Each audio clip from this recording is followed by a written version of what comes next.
Começamos mais uma semana da UEFA, Liga dos Campeões na terça e na quarta, Europa e Conference League na quinta. Como as equipes com maior fama e maior entretenimento jogaram no sábado e no domingo, segunda-feira fica um pouco mais vazia, a grade fica um pouco mais reduzida. E é normal que a gente queira fazer jogos de equipes que a gente não tem tanto conhecimento. E isso vai acontecer nessa segunda-feira se você decidir trabalhar. Eu separei 3 partidas para a gente conversar e tentar entender um pouco mais a fundo as oportunidades que a gente pode ter por aqui. Cagliari e Sassuolo, na Itália, Gil Vicente e Moreirense, em Portugal, e na Espanha, o Raio Vallecano enfrentando o Celta Vigo. Meu nome é Theo Borges, eu espero conseguir te ajudar a fazer o melhor planejamento possível para essa segunda, dia 11 de dezembro.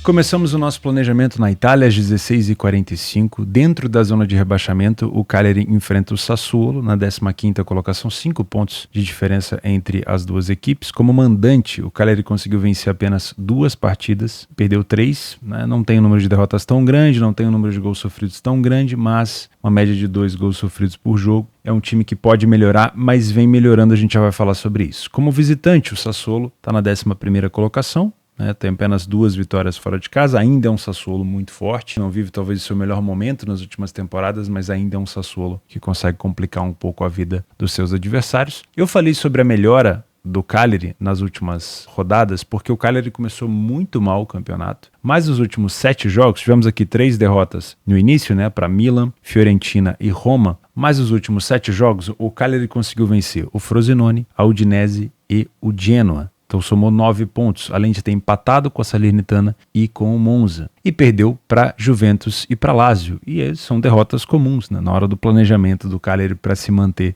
na primeira divisão, ele não coloca vitória contra a Juventus em Turim. Ele não coloca isso. Geralmente ele coloca possível derrota, Então eu acredito que o Cagliari vem de uma melhora. E se a gente pegar esses últimos jogos, principalmente dentro de casa, o Cagliari vem marcando em todos os jogos, inclusive contra Milan e Roma. E contra a Monza também, que é um time bem chato hoje em dia. 2 contra o Genoa, 4 no Frosinone, 1 no Monza, 1 na Roma e 1 no Milan. Então é uma equipe que vem marcando com muita frequência. O Sassuolo nos últimos 10 jogos tem apenas 2 vitórias e uma classificação aqui contra o Spezia na Copa Itália. Foram 4 derrotas, perdeu para Monza, para o Lazio, Torino e Roma. E os últimos jogos apenas fora de casa, o Sassuolo também marcou em todos os jogos, perdeu apenas para o Torino, conseguiu vencer a Inter, para surpresa de poucas pessoas, que o Sassuolo é uma equipe que gosta de complicar mesmo a vida dos grandes, A gente costuma apelidar o Sassuolo de Robin Hood, Rouba dos ricos, dos grandes da Itália e entrega para os pobrezinhos. Tem sido assim, entregou, por exemplo, pontos para o Lecce e tudo mais, e venceu o Empoli fora de casa. Então também vem marcando gols com frequência. Utilizando o PDF de apoio, a gente consegue perceber que nenhuma das duas equipes tem uma iniciativa tão grande. O número de vitórias também não é tão grande, porém as duas equipes sofrem gol com frequência. O Sassuolo, por exemplo, sofreu gol em todos os jogos que disputou. A média de gols marcados das duas equipes é maior do que 1 gol por jogo, e a de gols sofridos é maior do que a de 2 gols por jogo.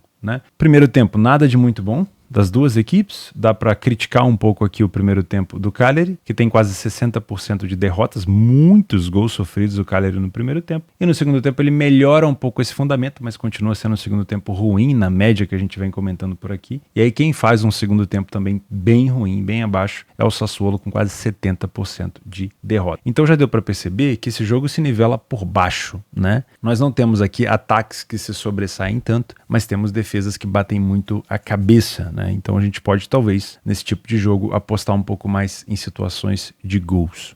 Se você é um trader por aqui, é muito difícil criar algum tipo de viés, algum tipo de expectativa pré-jogo. Não te aconselho a fazer isso.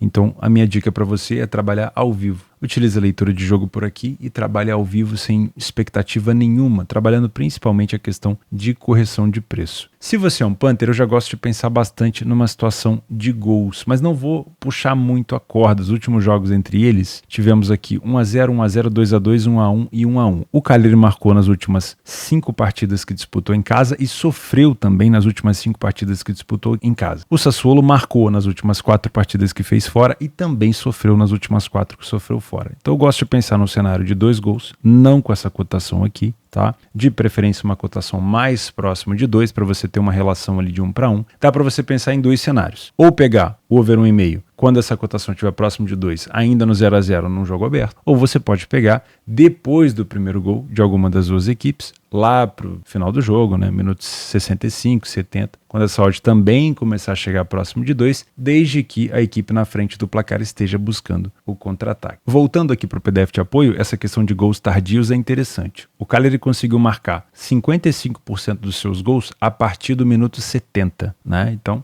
é uma equipe que se joga no final do jogo e consegue buscar ali gols nos minutos finais. E o Sassuolo tem sofrido também com alguma frequência gols a partir dos 80. Então, para você que busca gols tardios, pode ser interessante. Dá para pensar numa situação de ambas marcam por aqui? O mercado, ele acredita, mas ele está um pouco ressabiado? Eu acho que sim, tá? Eu acho que se você, principalmente com uma cotação um pouco mais alta, eu acho que dá para explorar sim esse tipo de situação. 5 horas da tarde na La Liga nós temos mais um jogo de meio para baixo da tabela. O Rayo Vallecano enfrenta o Celta Vigo. De novo nós temos uma cotação parelha por aqui. O Vallecano é levemente superior, mas dá para considerar esse jogo aqui como um jogo parelho. Na 11ª colocação, o Vallecano tem apenas uma vitória dentro de casa, mas perdeu poucas partidas também com 2 derrotas. Como visitante, o Celta Vigo também só tem uma vitória fora dos seus domínios e também é uma equipe dentro da zona de rebaixamento. Nos últimos jogos entre eles, tivemos 2 vitórias do Celta e 3 empates. Os últimos jogos do Rayo Vallecano dentro de casa, conseguiu segurar o Barcelona, conseguiu sair na frente do Girona, mas acabou tomando a virada, né? Girona, sensação desse campeonato espanhol. 2-2 com o Real Sociedad, outra equipe extremamente difícil, conseguiu marcar 2 gols na Sociedad e 2-2 com o Mallorca. O Celta Vigo fora de casa vem de vitória na Copa do Rei, empatou com o Valência, perdeu para o Bilbao por 4-3, nova vitória na Copa do Rei e derrotas para Girona e Las Palmas. 2 equipes fortes, né? O Las Palmas principalmente acabou de vir de vitória contra o Alavés, uma equipe muito chata de se enfrentar nessa temporada. Não vou dizer uma sensação também como o Girona, mas uma equipe muito bem organizada como a equipe do Girona, a equipe do Las Palmas. Utilizando o PDF de apoio, a gente consegue perceber que o Rayo Vallecano dentro de casa faz muito bem o uso do campo em relação à força ofensiva. É uma equipe que marcou praticamente em todo o jogo, porém também tem sofrido em quase todas as partidas, por isso não consegue segurar vitórias, né? Sai na frente contra o Barcelona, não consegue segurar, saiu na frente contra o Girona, acabou tomando a virada. É uma equipe de imposição que sai muito na frente do placar, mais de 70% das vezes, mas que tem dificuldade de proteger a vantagem, né? De fazer, como a gente costuma dizer, a manutenção da vantagem. O Celta Vigo fora de casa também é uma equipe que não falha tanto em marcar, né? Tem feito gol com frequência e sofre gol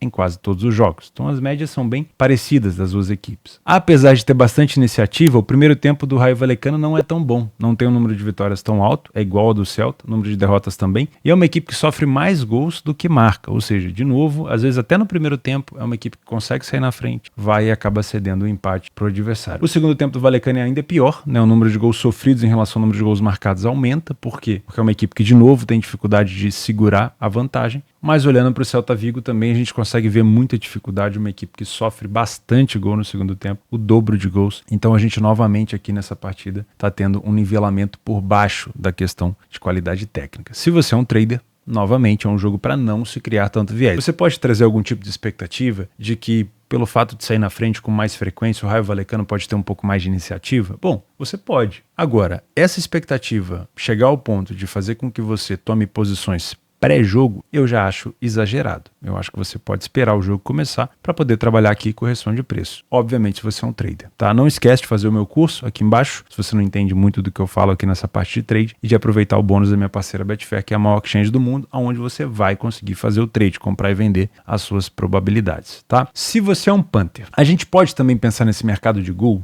assim como a gente falou no jogo agora da Itália? Eu acho que sim, né? Nós temos aqui um Rayo Vallecano que sofreu em todos os últimos jogos e marcou em todos os últimos jogos. E nós temos um Celta Vigo que fora de casa também vem marcando com alguma frequência. Mas o que eu gosto mesmo por aqui é de pensar numa dupla chance do Vallecano. Faz muito tempo que o Vallecano não vence o Celta Vigo. Faz 5 partidas, se eu não me engano, que o Celta não perde para o Vallecano. Porém, dentro de casa, a última derrota do Vallecano foi em 2011 para o Celta. Então, na maioria das vezes, o Vallecano consegue ou uma vitória ou um empate. E esses últimos confrontos com o Celta Vigo, na casa do Celta Vigo, tem sido, sim, bom para o Celta, mas na casa do Vallecano tem sido mais difícil para o Celta. Então, dá para pensar numa situação de dupla chance do Vallecano, principalmente por ser uma equipe de iniciativa que gosta de sair na frente. Vamos ver se dessa vez ele consegue essa manutenção de vantagem, né? Segurar o resultado se ele sair na frente. E dá para explorar também o over 1,5, desde que você consiga esperar uma cotação um pouco mais alta. derrota. Tá? Esse tipo de cotação aqui não vai valer a pena. Para a gente finalizar, às 17h15, horário de Brasília, em Portugal, nós temos Gil Vicente e Moreirense. E olha que curiosidade interessante por aqui. O Gil Vicente, como visitante, é a pior equipe do campeonato. Porém, como mandante, é a sexta melhor equipe. Uma das equipes que menos perdeu no campeonato. Então é um 8,80, né? E dessa vez o Gil Vicente joga em casa. Então a gente consegue já imaginar um time forte, que vem fazendo uma das melhores campanhas em casa. Se a gente pegar o número de gols marcados pelo Gil Vicente dentro de casa, é maior do que o do Sporting, do Benfica, do Guimarães, do Porto. Hoje, como mandante, é a equipe que mais marca no campeonato português. Impressionante, né? Porém, como visitante, o Gil Vicente é uma mãe. Perdeu os 6 jogos que disputou. Hoje joga dentro de casa. O Moreirense é um time muito chato, muito forte. O último jogo 0-0 aqui com o Benfica, conseguiu segurar o Benfica. Venceu o Estrela da Amadora fora de casa. Jogar contra o Estrela da Amadora não é fácil. Venceu o Vitória aqui no praticamente um derby, né, no seu rival, o Vitória de Guimarães. Venceu o Arouca e perdeu para o Paredes aqui. Acho que é taça da Liga,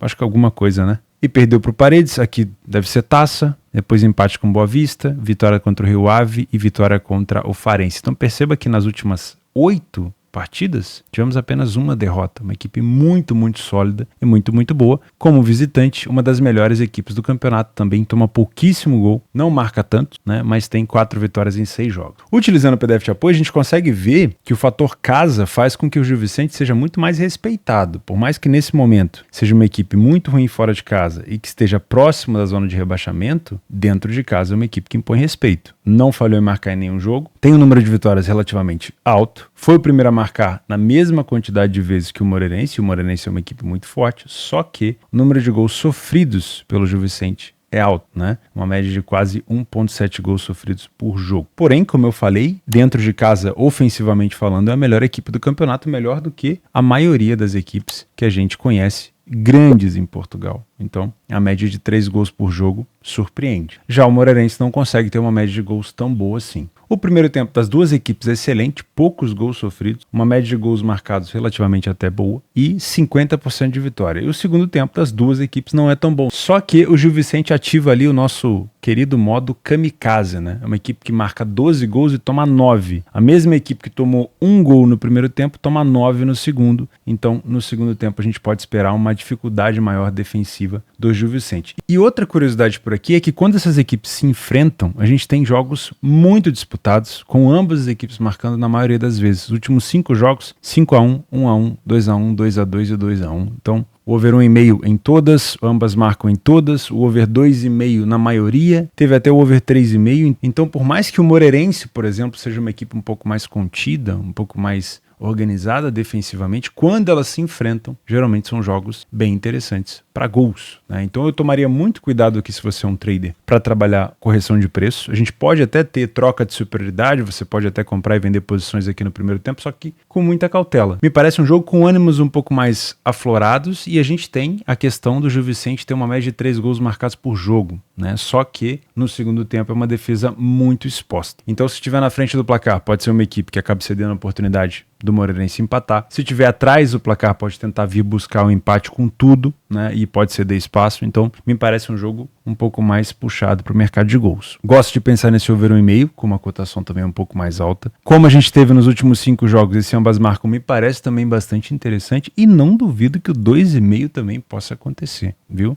Gosto de pensar num jogo para gols depois do primeiro gol. O jogo 0-0 geralmente é um pouco mais complexo, mas principalmente o Gil Vicente na frente, sendo uma equipe muito forte em casa, pode ser um cenário bem interessante para buscar mais gols por aqui, tá? Então, 2,5 ambas marcam me parece bem interessante e é um confronto histórico aqui com uma quantidade de gols bem grande. Para a gente finalizar, vamos falar sobre alguns jogos extras. Eu trouxe aqui favorito que pode se complicar, o Hapoel Beersheva lá em Israel contra o Maccabi Netanya nas últimas vezes que eles se enfrentaram, principalmente na casa do Netanya. 2 vitórias do Netanya e um empate, né? O Beersheva não começou bem essa temporada em Israel. 7 rodadas, quase 8, né? Algumas equipes já disputaram 8 rodadas, mas vou considerar que 7 rodadas do Beersheva e apenas 2 vitórias, e geralmente era uma equipe nas últimas temporadas muito boa fora de casa e dessa vez, por enquanto, em 3 jogos, nenhuma vitória. Outros jogos extras que a gente tem é na Copa do Rei, né, que o Al Nassr venceu na temporada passada, o Al Hilal pega o Al Tahun e o Al Shabab enfrenta o atual campeão,